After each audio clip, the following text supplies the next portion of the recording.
اقبال صاحب کرسی پر بیٹھے پریشان دکھائی دے رہے تھے۔ سر جھکائے وہ کسی سوچ میں گم تھے۔ اسی لمحے اس کا سیکرٹری طارق اندر داخل ہوا۔ اقبال صاحب کو اس کے آنے کی کچھ خبر نہ ہوئی۔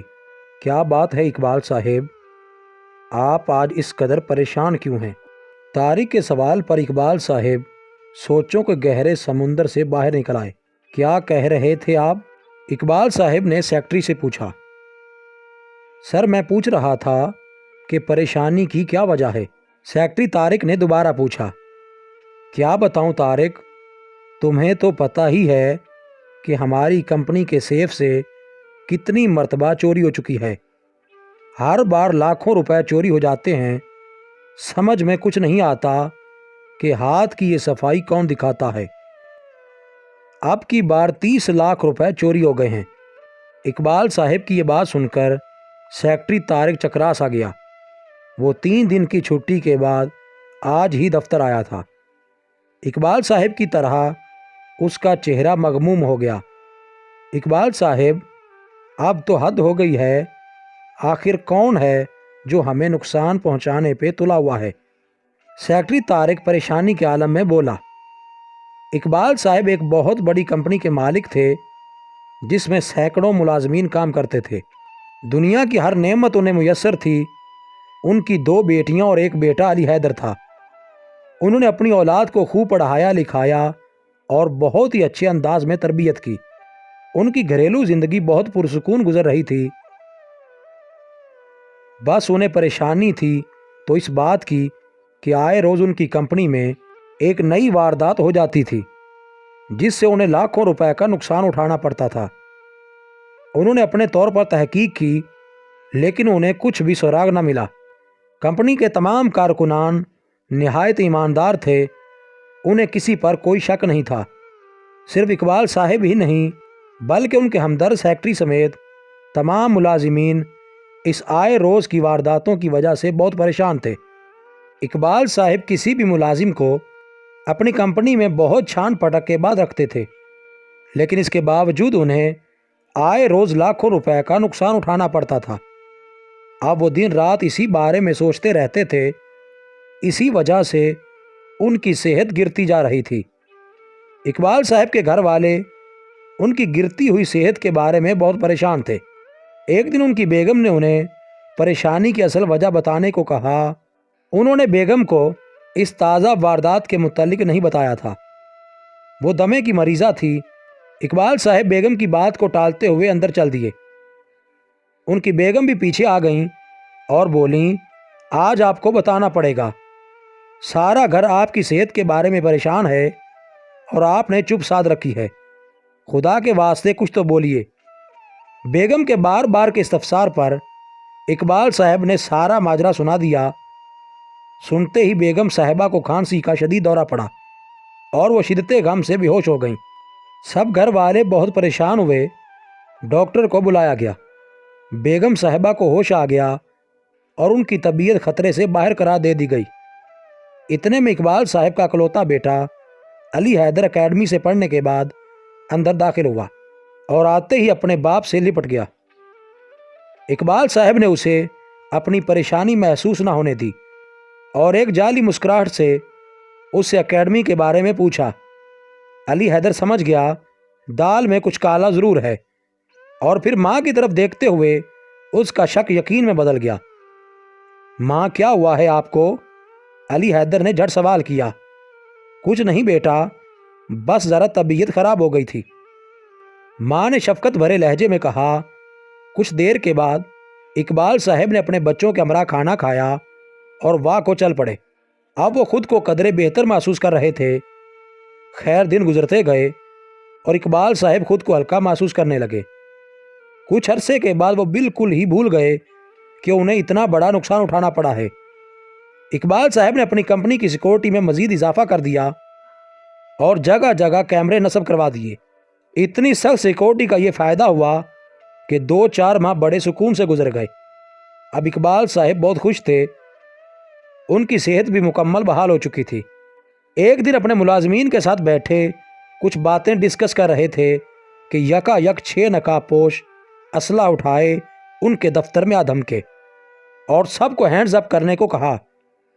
یہ امر اقبال صاحب کے لیے باعث حیرت تھا کہ اتنی سخت سیکورٹی کے باوجود ڈاکو ان کے دفتر میں پہنچنے میں کیسے کامیاب ہو گئے۔ یہ بات سب کے لیے پریشان کن تھی، کیونکہ ڈاکہ کمپنی میں پہلی بار ہی پڑا تھا۔ پہلے جتنا بھی مالی نقصان ہوا تھا اس کے لیے ہاتھ کی صفائی دکھائی گئی تھی۔ نقاب اور ڈاکوؤں نے اقبال صاحب کے سیکورٹی سٹاف کو سنبھلنے کا موقع ہی نہ دیا۔ ایک ڈاکو اپنی جیب سے چابی نکال کر تجوری کھولنے لگا۔ اتنے میں اقبال صاحب کے ایک گن مین نے کمانڈو ایکشن کرتے ہوئے ڈاکو کو دبوچ لیا۔ بندوق نقاب اور ڈاکو کے ہاتھ سے گر گئی۔ اتنے میں دوسرے ڈاکو بدحواس ہو کر فائرنگ کرتے ہوئے بھاگ گئے۔ ایک نقابپوش ڈاکو کو اپنے سیکورٹی اہلکاروں کے نرغے میں دیکھ کر اقبال صاحب کے چہرے پر رونق نمودار ہو گئی۔ اب وہ بہت خوش ہو رہے تھے کہ نقصان بھی نہیں ہوا اور ڈاکوؤں کا ایک ساتھی بھی ان کے ہاتھ آ گیا۔ کمپنی کے ایک گن مین نے نقابپوش ڈاکو کا نقاب اتارا تو اقبال صاحب کے پاؤں تلے سے زمین نکل گئی۔ ان کا سر چکرانے لگا۔ انہیں اپنی آنکھوں پر یقین نہیں آ رہا تھا، کیونکہ ڈاکو کوئی اور نہیں بلکہ اس کا لاڈلا اور اکلوتا بیٹا علی حیدر تھا۔ وہ شرمندگی سے سر جھکائے کھڑا تھا۔ اقبال صاحب نے علی حیدر کی طرف دیکھتے ہوئے صرف اتنا کہا، علی حیدر تم، اور وہ بے ہوش ہو کر زمین پر گر پڑے۔ انہیں فوراً ہسپتال پہنچایا گیا۔ انہیں دل کا شدید دورہ پڑا تھا۔ ان کی بیگم بھی ہسپتال پہنچ گئیں۔ ڈاکٹرز نے اقبال صاحب کی حالت بہت نازک بتائی۔ اقبال صاحب کی بیگم ایک ڈیسک پر بیٹھے روئے جا رہی تھی اور علی حیدر کی آنکھیں زمین پر گڑی ہوئی تھیں۔ وہ اپنی غلطی پر انتہائی نادم تھا۔ اسے اپنی غلطی کا بھرپور احساس ہو چکا تھا اور وہ اپنے والد کی صحت یابی کے لیے دعائیں کر رہا تھا۔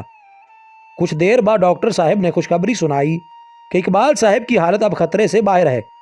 ڈاکٹر صاحب نے جب یہ بتایا کہ اقبال صاحب کو ایک بڑے صدمے کی وجہ سے دل کا دورہ پڑا ہے تو علی حیدر پھوٹ پھوٹ کر رونے لگا۔ بیگم صاحبہ نے اللہ تعالیٰ کا شکر ادا کیا کہ اقبال صاحب کی حالت سنبھل گئی ہے۔ علی حیدر بھی اب کچھ دلی سکون محسوس کر رہا تھا۔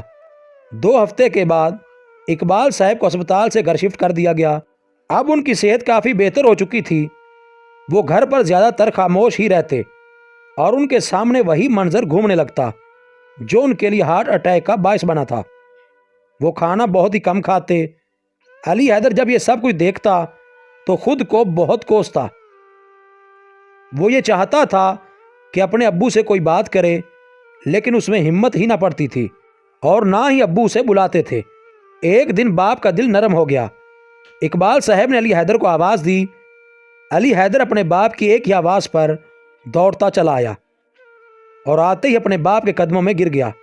وہ اپنے باپ کے پاؤں پکڑ کر پھوٹ پھوٹ کر روئے جا رہا تھا۔ وہ بار بار اپنے ابو سے معافی مانگ رہا تھا۔ اقبال صاحب نے علی حیدر کو دلاسا دیتے ہوئے اپنے قدموں سے اٹھایا اور اپنے گلے لگا لیا اور کہا، بیٹا واقعی میرا دل تمہاری اس حرکت سے ٹوٹ گیا تھا۔ میں سوچ بھی نہیں سکتا تھا کہ میرا بیٹا ڈاکو بن جائے گا اور اپنے باپ کی رقم پر ہی ڈاکہ ڈالے گا۔ اسی دکھ سے مجھے ہارٹ اٹیک ہوا۔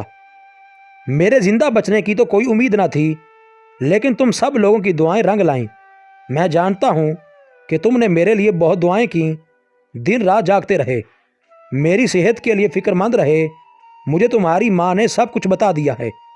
علی حیدر سر جھکائے ہوئے بولا، ابو جان، بری صحبت انسان کو برا بنا دیتی ہے۔ کالج میں میرے چند برے لڑکوں کے ساتھ تعلقات بن گئے۔ وہ راتوں رات امیر بننا چاہتے تھے اور میں امیر ہونے کے باوجود ان کی صحبت کا اثر لے بیٹھا۔ ابو جان، وہ تمام لڑکے اب بہت خطرناک ڈاکو بن چکے ہیں۔ میں ان کو پکڑوانے کے لیے پولیس کی مدد کر سکتا ہوں۔ ابو جان، میں اب ان کی صحبت مکمل چھوڑ چکا ہوں۔ میں اب بالکل بدل چکا ہوں۔ میں آئندہ ایسی غلطی کا تصور بھی نہیں کر سکتا۔ اقبال صاحب یہ سن کر بہت خوش ہوئے کہ ان کا بیٹا اب مکمل بدل چکا ہے۔ علی حیدر کے سب گھر والے اب بہت خوش تھے۔ سچ کہتے ہیں، برے آدمی کی صحبت انسان کو برا بنا دیتی ہے اور نیک آدمی کی صحبت انسان کو نیک بنا دیتی ہے۔ مزید اچھی ویڈیوز کے لیے چینل کو سبسکرائب کریں اور بیل کے آئیکن کو لازمی پریس کریں۔